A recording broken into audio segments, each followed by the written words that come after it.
तारीख कौन सी आती है? बहुत शुक्रिया रोशन। आगे बढ़ेंगे। मुख्यमंत्री भजनलाल शर्मा ने बड़ी घोषणा की। प्रदेश की गरीब महिला परिवारों को मुख्यमंत्री भजनलाल की बड़ी सौगात मिली। उज्ज्वला योजना में रजिस्टर्ड महिला परिवारों को नए साल से गैस सिलेंडर सस्ता मिलेगा। नए साल की शुरुआत के साथ ही 1 जनवरी 2024 से गैस सिलेंडर सस्ता मिलने लगेगा।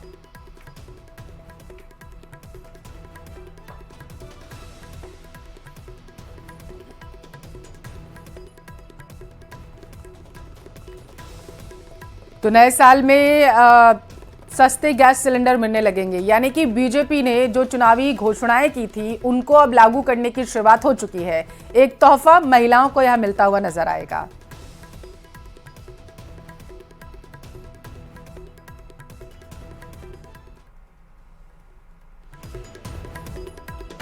उज्ज्वला एवं अन्य परिवार की महिलाओं को नव वर्ष से आने वाली 1 तारीख से रसोई गैस सिलेंडर सब्सिडी के तहत गैस सिलेंडर पर सब्सिडी होगी और गैस सिलेंडर 450 रुपए में आपको मिलेगा। इस योजना के तहत सब्सिडी की राशि राज्य सरकार द्वारा भेंट की जाएगी और ये लाभार्थी महिलाओं के खाते में सीधे हस्तांतरित की जाएगी। आज मैं आपके बीच में ये पूरे राजस्थान के अंदर उन सभी बहनों को ये कहना चाहता हूं कि आपको 450 रुपए में सिलेंडर मिलेगा और उसकी पूरी हस्तांतरित आपके खातों में की जाएगी। नए साल में भजन सरकार राजस्थान वासियों को कई तोहफे दे सकती है। गैस सिलेंडर की कीमतों में कमी के बाद जल्द ही लोगों को सस्ता पेट्रोल भी मिल सकता है।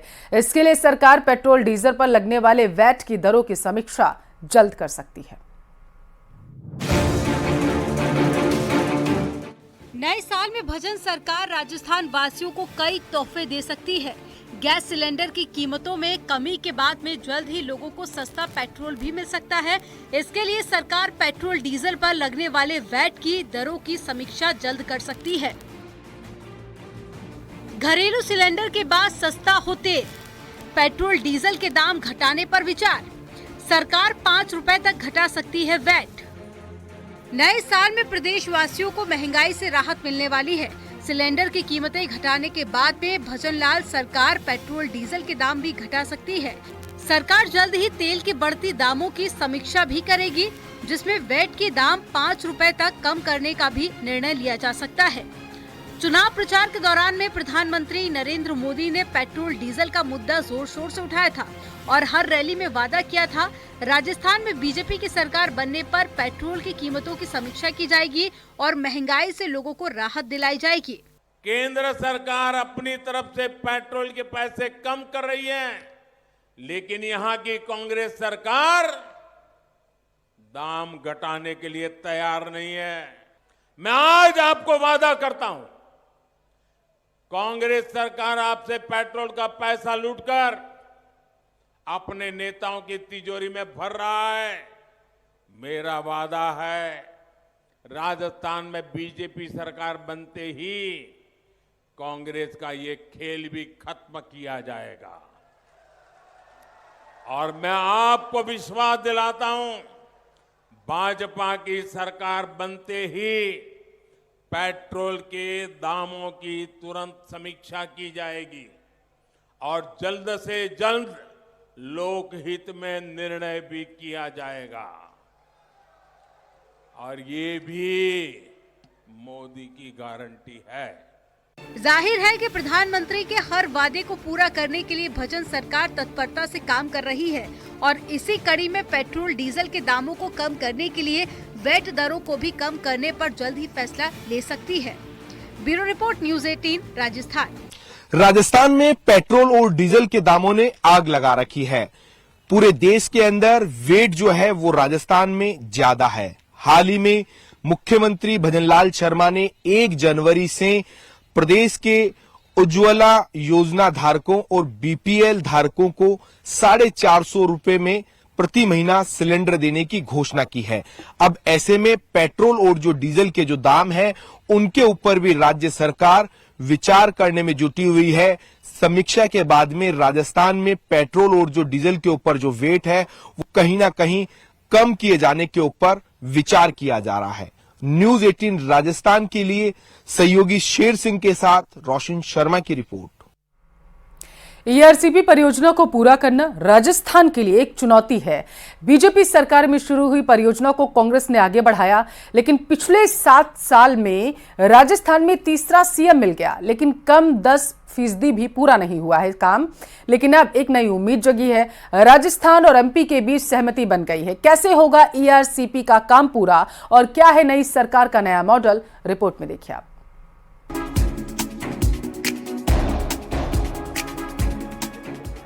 ईआरसीपी का शोर तो आपने चुनाव में खूब सुना होगा, लेकिन इस बार लग रहा है कि पूरी राजस्थान का यह सपना सच होने वाला है। राजस्थान चुनाव में बीजेपी ने जनता से ईआरसीपी को लेकर जो वादा किया था वो अब पूरा करने की तैयारी में है। इसी को देखते हुए ईआरसीपी को लेकर केंद्र ने अब नई योजना बनाई है। ईआरसीपी को अब राष्ट्रीय परियोजना बनाने की तैयारी है। इस नए मॉडल के तहत ईआरसीपी को अब नदी जोड़ो प्रोजेक्ट में शामिल करके आगे बढ़ाने पर विचार किया जा रहा है। इस मॉडल से ईआरसीपी को एक तरह से राष्ट्रीय परियोजना का दर्जा मिल जाएगा। कांग्रेस ने और पूर्व मुख्यमंत्री सम्माननीय अशोक गहलोत जी ने ईआरसीपी पर बहुत राजनीति की, जनता को गुमराह किया। आपने देखा होगा भारत सरकार ने दोनों राज्यों के अधिकारियों से बात करके ईआरसीपी को आगे बढ़ाने के लिए और जनता को कैसे पेयजल की सुविधा हो सके, सिंचाई की सुविधा हो सके, उन 13 जिलों में और जो शेष जो जहाँ उसको बढ़ा सकते हैं उस पर सारा विचार विमर्श किया है। इस नए मॉडल की पुष्टि खुद केंद्रीय जल शक्ति मंत्री गजेंद्र सिंह शेखावत ने की है। इसी को लेकर दिल्ली में जल शक्ति मंत्रालय में अहम बैठक हुई। इसमें राजस्थान और मध्य प्रदेश के वरिष्ठ अधिकारी शामिल थे। बैठक में ईआरसीपी के संशोधित ड्राफ्ट एमओयू पर राजस्थान और मध्य प्रदेश के बीच सहमति बन गई है। अब दोनों राज्य के सीएम आपस में बैठक कर फाइनल रूपरेखा तैयार करेंगे। इसके बाद ईआरसीपी को लेकर फाइनल एमओयू साइन होगा, जिसके बाद परियोजना पर काम शुरू हो जाएगा। नई दिल्ली के केंद्रीय जल शक्ति मंत्रालय से राजस्थान वासियों को बड़ी खुशखबरी मिली है।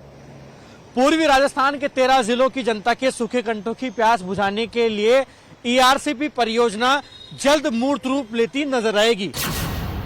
नदी जोड़ो प्रोजेक्ट शामिल होने के बाद इसका 90% पैसा केंद्र सरकार देगी। ईआरसीपी का प्रोजेक्ट 45,000 करोड़ का है। राज्य सरकार को केवल 10% पैसा ही देना होगा, जो 4500 करोड़ रुपए बनता है। ईआरसीपी से 13 जिलों को पीने और सिंचाई का पानी मिलेगा। वहीं ईआरसीपी में 11 नदियों को आपस में जोड़ा जाना है। ईआरसीपी पर कांग्रेस राज में करीब 1600 करोड़ रुपए खर्च किए जा चुके हैं, जिसमें नवनेरा बैराज 904 करोड़ रुपए खर्च किए जा चुके हैं। इसका 85% काम पूरा हो चुका है। ईसरदा बांध का काम 75% पूरा हो गया है। 13 जिलों में इस प्रोजेक्ट के तहत छोटे बांध बनाए जाएंगे। वहीं इस मुद्दे पर कांग्रेस अब बीजेपी पर हमलावर है। साथ ही ईआरसीपी परियोजना पूरी नहीं करने पर आंदोलन की बात कही है। ईआरसीपी के मुद्दे पर आज केंद्र सरकार ने अधिकारियों को बुला करके और उस पर विचार विमर्श किया है, लेकिन मुझे लग रहा है ये सब लीपापोती का काम है और केंद्र सरकार इस योजना को लागू नहीं करना चाहती। मेरा उनसे अनुरोध है कि इसको जल्दी से जल्दी दोनों प्रदेश के मुख्यमंत्रियों को बुला करके और 50% डिपेंडेबिलिटी पर इसको स्वीकृत करे, तब जा करके सिंचाई और पेयजल के लिए हम लोगों को पानी उपलब्ध हो सकेगा। वहीं ईआरसीपी के जरिए बीजेपी पूरी राजस्थान में सियासी जमीन और ज्यादा मजबूत करना चाहती है। ईआरसीपी को राष्ट्रीय परियोजना का दर्जा देने की मांग को लेकर कांग्रेस और बीजेपी के बीच खूब सियासी वार पलटवार होता रहा है। ईआरसीपी वाले 13 जिलों में 83 विधानसभा 9 लोकसभा सीट आती हैं। 2023 के विधानसभा चुनाव में बीजेपी ने 50 सीटें जीती थी। 5 महीने बाद लोकसभा चुनाव भी हैं। ऐसे में 9 लोकसभा सीटों को साधने की तैयारी है। फिलहाल ये सभी 9 सीटें बीजेपी के पास ही हैं। हालांकि इस परियोजना की शुरुआत वसुंधरा राजे सरकार के दौरान 2016 में हुई थी, जिसके बाद से लगातार इस परियोजना पर सियासत होती रही।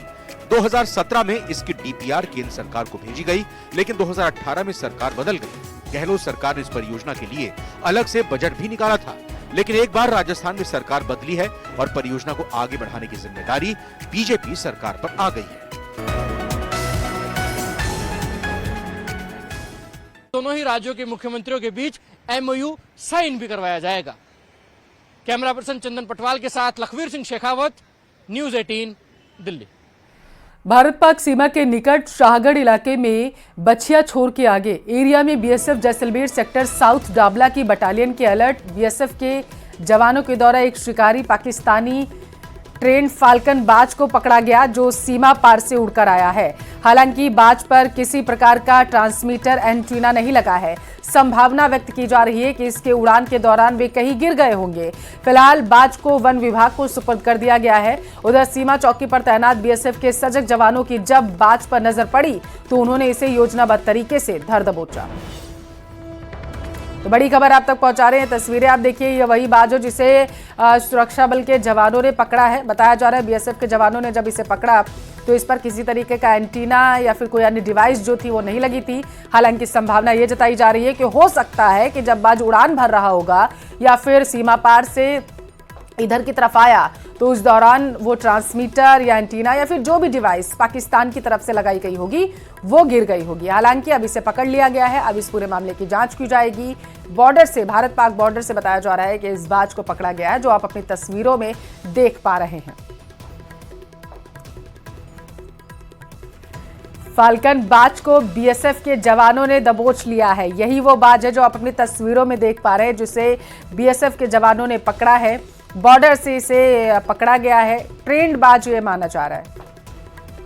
ज्यादा जानकारी के साथ संवाददाता सावलदान जुड़ चुके हैं टेलीफोन लाइन पर। सावल, क्या जानकारी निकलकर सामने आ पाई है और ये बताइएगा कि इस बाज को आज सुबह पकड़ा गया या फिर ये कल की घटना है? देखिए पल्लवी, भारत पाक सीमा के शाहगढ़ इलाका में बिछिया छोर के एरिया में बीएसएफ जैसलमेर सेक्टर साउथ दाबला की बटालियन के जवानों द्वारा एक शिकारी पाकिस्तान ट्रेड फाल्कन बाज को पकड़ा है। वो पाक सीमा से उड़कर ये भारत में आया है। उसको कल की देर की घटना बताई जा रही है। वन विभाग को इन्होंने सुपुर्द किया, पुलिस को भी सूचना की। पिछले बार कबूतर उड़ के भी आए थे। लगातार पाकिस्तान की ओर से कबूतर बाज को भेजने का सिलसिला जारी है। जी हाँ, तो जांच अभी कहां तक पहुंची है? बताया जा रहा है कि कोई ट्रांसमीटर एंटीना तो फिलहाल के लिए इसके ऊपर लगा नहीं था, तो आगे जांच कैसे होगी? देखिए पल्लवी, जो बीएसएफ के जवान हैं जो इन्होंने जो बाज को पकड़ा है और पुलिस और डीएनपी, वन विभाग के डीएनपी को सुपुर्द किया है। लगातार एजेंसियां इस मामले को लेकर जांच में जुट गई। जी, क्या जानकारी निकलकर सामने आ पाई है कि बाज के ऊपर किसी तरीके की कोई चिप वगैरह लगी हो? तो देखिए अभी तक ऐसी जानकारी न आ पाई है, लेकिन लगातार सुरक्षा एजेंसियां जांच कर रही है। बाज को लेकर क्या स्थिति है, कहां से है, क्या डिटेल्स है, उसको खंगालने का लगातार सुरक्षा एजेंसियां प्रयास कर रही है। जी पल, बहुत शुक्रिया, नजर बनाए रखिएगा सावल। तमाम जानकारी के लिए शुक्रिया। और झुंझुनू से बड़ी खबर आप तक पहुंचाएंगे। खेतड़ी में किसान सम्मेलन हुआ है। खेतड़ी के रामकुमारपुरा में किसान सम्मेलन का आयोजन किया गया। सीएम भजनलाल शर्मा शिरकत करेंगे। इसमें उप मुख्यमंत्री दिया कुमारी भी कार्यक्रम में शामिल होंगी। बड़ी खबर आप तक पहुंचा रहे, जहां पर सीएम और डिप्टी सीएम दिया कुमारी इस कार्यक्रम में शामिल होने के लिए कार्यक्रम पूरी तरीके से बना दिया गया, प्रस्तावित है उनका। खेतड़ी के रामकुमारपुरा में बताया जा रहा है कि किसान सम्मेलन कार्यक्रम का आयोजन किया जाएगा, जिसमें सीएम भजनलाल शर्मा मौजूद रहेंगे और इसके साथ डिप्टी सीएम दिया कुमारी भी मौजूद रहेंगी। बड़ी खबर आप तक पहुंचा रहे हैं। झुंझुनू से इस वक्त की बड़ी खबर है, जहां पर किसानों को साधने के लिए बताते चले किसान सम्मेलन का आयोजन किया जाएगा और इसमें डिप्टी सीएम भी शामिल होंगी।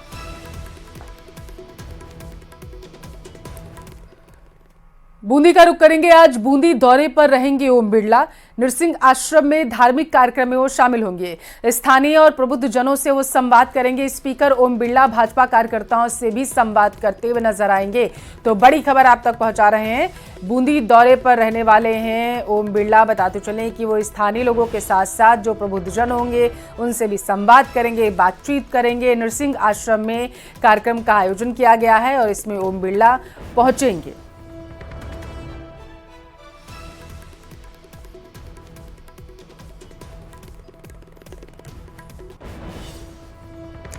श्रीगंगानगर जिले की श्रीकरणपुर विधानसभा सीट पर कांग्रेस प्रत्याशी के समर्थन जुटाने आए सचिन पायलट ने कहा है कि राजस्थान मेरी कर्म भूमि है। सचिन पायलट ने राजस्थान को अपनी कर्म भूमि बताते हुए कहा कि मैं थासू दूर कोनी। मीडिया कर्मियों ने जब उन्हें छत्तीसगढ़ का प्रभारी बनाए जाने और राजस्थान से दूर करने की बात पूछी तो उन्होंने कहा कि पार्टी में अलग अलग समय पर अलग अलग दायित्वों पर काम करने का मौका मिला। राजस्थान हमारी कर्म भूमि रही है। तो राज्य राजस्थान ही है, जहाँ प्रचार कर रहे हैं राजस्थान है।